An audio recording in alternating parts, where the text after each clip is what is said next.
एक प्रसिद्ध फकीर हुआ नागार्जुन। लाखों में कहीं एक ऐसे फकीर कभी कभी हुआ करते हैं। एक सुबह वह अपना भिक्षा पात्र लेकर नगर में निकला। नगर की सेठानी ने उसे आते देख आवाज़ दी और उसने कहा कि तुम एक अद्भुत फकीर हो और तुम्हारे हाथों में ये लकड़ी का भिक्षा पात्र शोभा नहीं देता, इसलिए इसे फेंक दो। नागार्जुन की एक ही संपदा थी, वो था उसका वो लकड़ी का भिक्षा पात्र। जब उस स्त्री ने ये बोला कि तुम्हारे लिए सोने से बना और हीरो मोती से जड़ा हुआ वो कीमती भिक्षा पात्र बनवाया है, और यह बोली कि देखो इनकार मत करना, तुम स्वीकार कर लो, इसमें मेरी बहुत खुशी होगी, आपका आभार होगा। नागार्जुन ने बोला, मैं इनकार ना करूँगा, जैसे लकड़ी का वैसे सोने का, हमें तो भीख मांगने से मतलब है, रोटी खाने से मतलब है।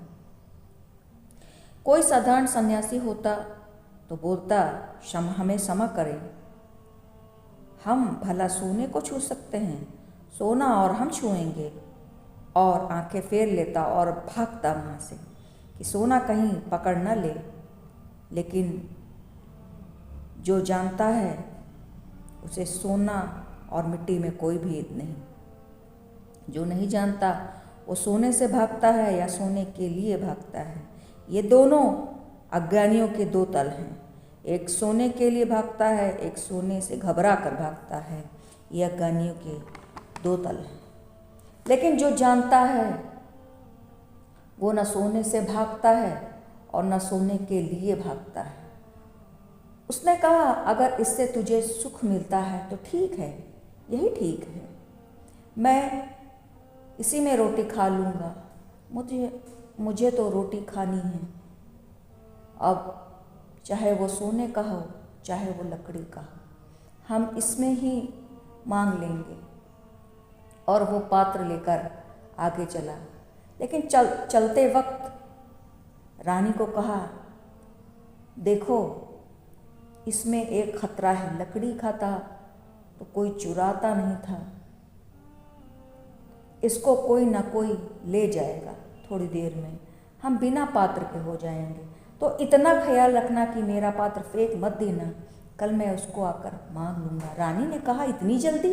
उसने कहा, बहुत मुश्किल है ये पात्र मेरे पास बचे। वो वहाँ से निकला, लेकिन गांव में एक नंगा आदमी एक सोने का चमकता हुआ पात्र उसके हाथों में, जो कि हीरे और जवाहरात से जड़ा है, तो सबकी आंखें उस पात्र पर गईं। गांव का एक बड़ा चोर उसके पीछे हो लिया। नागार्जुन ने बार बार उसके पैरों की आवाज़ सुनी। उसने कहा, ठीक है, जिसको चाहिए था वो आ गया। वो गांव के बाहर एक खंडहर में ठहरा हुआ था। वहाँ ना कोई द्वार था, ना कोई खिड़की थी, ना कोई दरवाज़ा। तो अंदर गया, दोपहर का वक्त था, भोजन करके वो दोपहर में सो जाएगा। उसने सोचा कि वो आदमी तो आ ही गया है, दीवार के पीछे छिपकर बैठा है। उसने सोचा, इसे व्यर्थ बाहर बिठाए रखूं, दोपहर है, मैं तो भीतर बैठा हूँ और वो धूप में बैठा हुआ है। फिर थोड़ी बहुत देर में वो ले ही जाएगा, तो इतनी देर धूप में बिठाने का पाप भला मैं क्यों मोल लूँ। और फिर जिसे ले ही जाना है उसे दे देना उचित है, कम से कम दान का भी अपना मजा रहेगा। और उसने उस पात्र को उठाया और खिड़की के बाहर फेंक दिया। वहाँ पात्र गिरा तो चोर हैरान हो गया। पहले ही वो बहुत हैरान था कि एक तो नंगा फकीर और हाथों में लाखों की चीज़ लिए हुए है। अब और हैरान हुआ कि इस पागल ने इसे फेंक क्यों दिया। उसे कुछ बड़ा हैरानी हुई। अभी तक तो सोच रहा था कि इसको पा जाऊंगा तो बहुत कुछ मिल जाएगा, बहुत उपलब्धि हो जाएगी। अब ऐसा लगा कि एक आदमी ये जब इसे फेंक दिया तो इसको मैंने पा भी लिया, तो कौन सी उपलब्धि हुई।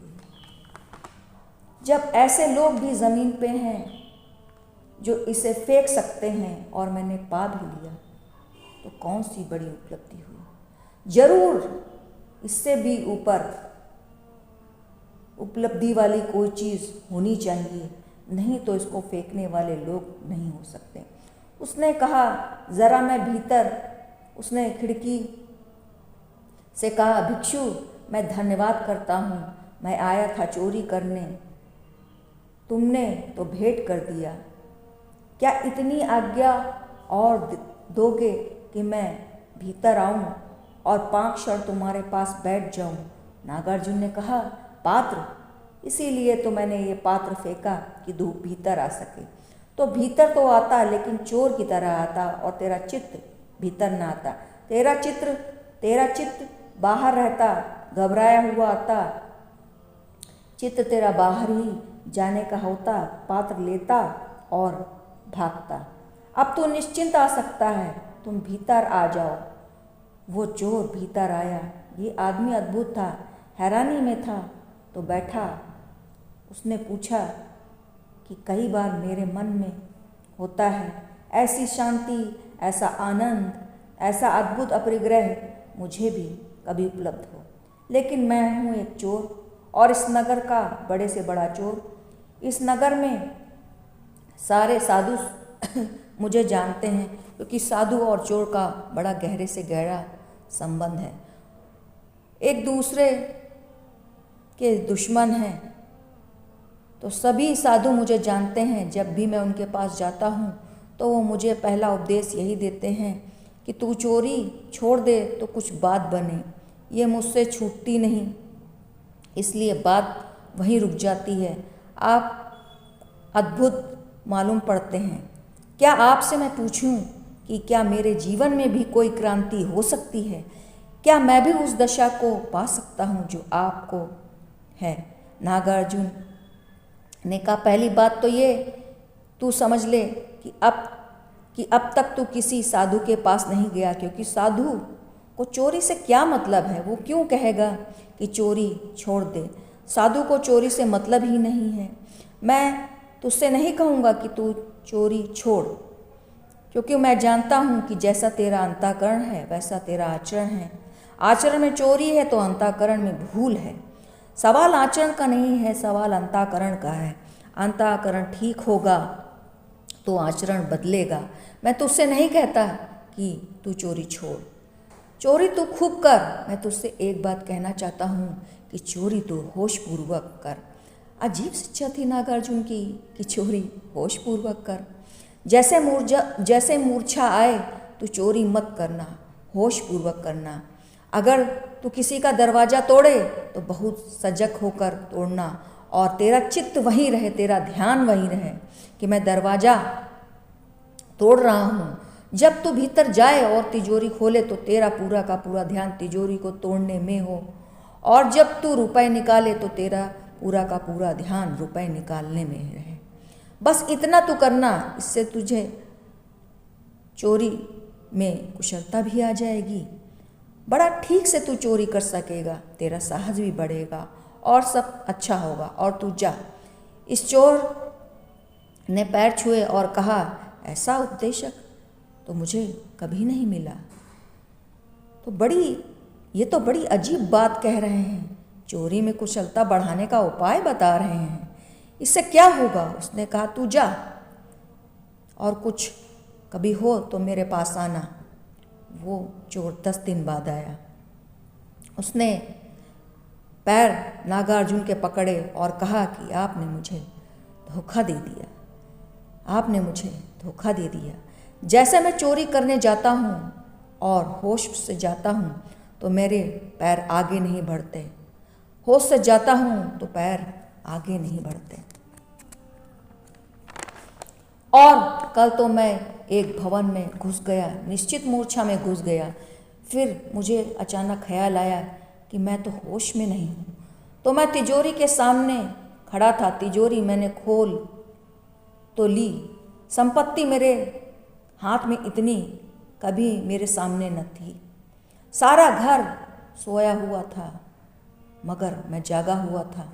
ये मुश्किल हो गई, ये मुश्किल हो गई। और मैं संपत्ति छोड़कर वापस आया। तब मैंने जाना कि दूसरों के सोने से चोरी नहीं हो रही, मेरे सोने से चोरी हो रही है। और चोरी गई, क्योंकि जागकर मैंने अपने भीतर वो संपदा पाली जो सोकर बहुत खोजी मगर मुझे मिल न सकी। बात एक ज्योति, एक चैतन्य, एक अनुभव हुआ तो मैं कहूँ कि जीवन में कुछ करने जैसा कुछ भी ऐसा नहीं है। करने जैसा है तो सिर्फ कर्म में ध्यान को संयुक्त करना। जो भी हम कर रहे हैं, जो भी, चाहे जूते सी रहे हैं या चोरी कर रहे हैं या भोजन कर रहे हैं या नृत्य कर रहे हैं, इससे कोई भी प्रयोजन नहीं। हम जो भी करें या कर रहे हों वो पूरा ध्यान में हो, पूरा संयुक्त होकर हो, टोटल इंटीग्रेटेड होकर हो, ध्यान से संयुक्त होकर हो, तो सारे कर्म प्रार्थना बन जाते हैं। सब कर्म पवित्र हो जाते हैं और अब जो अपवित्र है वो होना बंद हो जाएगा, जो पवित्र है वो शेष रह जाएगा। और क्रांति ये होगी कि भीतर इस ध्यानपूर्वक कर्म में प्रवेश से उसका बोध होगा, जो चेतना है, जो आत्मा है, उसका बोध, उसका बोध का वो बिंदु उपलब्ध हो जाए तो सब उपलब्ध हो जाता है। सारे धर्मों ने जो कहा, सारे ज्ञाताओं ने जो कहा, सारे संतों, सारे साधुओं ने जो कहा, सारे तीर्थंकरों ने, ईश्वर पुत्रों ने, अवतारों ने जो कहा, वो एक बिंदु उपलब्ध होने से सब उपलब्ध हो जाता है। परिधि को बदलने की नहीं, केंद्र को जागने और जीतने की बात है। और जो उसे जीतता है और जानता है, जीवन में जो भी जानने जैसा है वो जान लेता है और जो जीतने जैसा है उसे जीत लेता है। धन्यता उसे उपलब्ध होती है, आनंद और शांति उसे उपलब्ध होती है। उसे ज्ञात होता है कि मैं अमृत हूँ, क्योंकि वो जो चैतन्य की शिखा है उसकी कोई मृत्यु नहीं है। और उसे ज्ञात होता है कि मैं देह से अलग हूँ, मैं देह से पृथक हूँ। उसे ज्ञात होता है कि कोई बंधन मेरे ऊपर नहीं है, मैं परम स्वतंत्र हूँ। और उसे ज्ञात होता है कि कोई कड़ियाँ मेरे ऊपर नहीं, मैं परम मोक्ष हूँ। और वो बिंदु, वो ज्योति सबके भीतर है। उस दिए को, उस तेल को, उस बाती को जोड़ने की बात है। तो मैं कहूँ कि इस जीवन में कुछ ऐसा पाने जैसा नहीं है, सिर्फ एक बोधता कि जो हम करें उसमें हमारी मौजूदगी, पूरी समग्रता और पूरी की पूरी प्रेजेंस हो। और इसी के साथ मैं इस कहानी को यहीं पर समाप्त करती हूँ। बहुत बहुत शुक्रिया। अगर कहानी अच्छी लगी तो प्लीज़ सब्सक्राइब करें, कमेंट्स करें एंड लाइक करें। Thank you so much. Stay blessed.